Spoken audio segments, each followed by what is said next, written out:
Hi guys, welcome to the Physio Rooms Woodvale. We're going to continue to talk about exercising in pain and how you can modify your exercise today. And we're going to focus on the shoulder. So for example, you might have had a scan showing some bursitis or a rotator cuff tendinopathy or even a tear as well.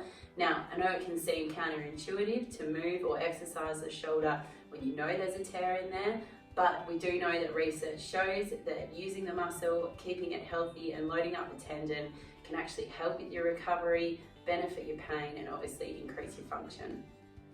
Alright guys, so first of all we're going to show you two exercises that should be fairly non-provocative for any type of shoulder pain. So typically speaking, the shoulder pain that we've talked about, that Ash mentioned, it's going to be sore when you lift your arm up here. If you keep your arm fairly neutral, you shouldn't have too many issues. So exercise number one is going to be a wall push-up. Now with this one, we recommend keeping your hands fairly narrow, and that's going to put a little bit more emphasis on your tricep muscles versus coming out really wide where you can see your arm flares out and it might be a little bit more painful in that position. So remembering, keeping arms in and pushing up from there. Second exercise would be a rowing exercise. So for this, you can use some TheraBand or some cables at the gym, and again, keeping arms nicely tucked in, using the shoulder blades to bring the TheraBand back or the cable back. And we usually find that this is very non-provocative for most people with shoulder problems. Okay, so the third exercise we're going to show you is something that's going to work directly on the rotator cuff muscles themselves. Now, your rotator cuffs kind of do as they say on the tin. They rotate your arm in, they rotate your arm out. And what we're going to show you is a static or an isometric exercise using a band. Now, you can also use the side of a wall for this, but for today's purposes, we're going to use a red band.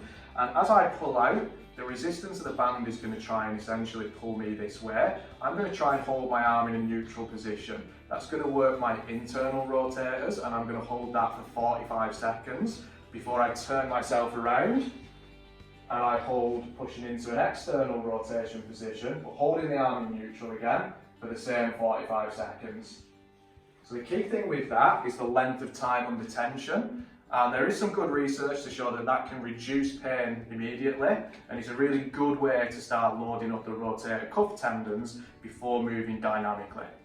Okay, so in summary guys, basically we want to encourage you to exercise the shoulder when you do have those findings of either pain, rotator cuff tear, tendinopathy or bursitis, but just making sure you're doing it in a safe way and keeping that pain under our 3 out of 10 that we've talked about in our other videos, making sure you're not aggravating it.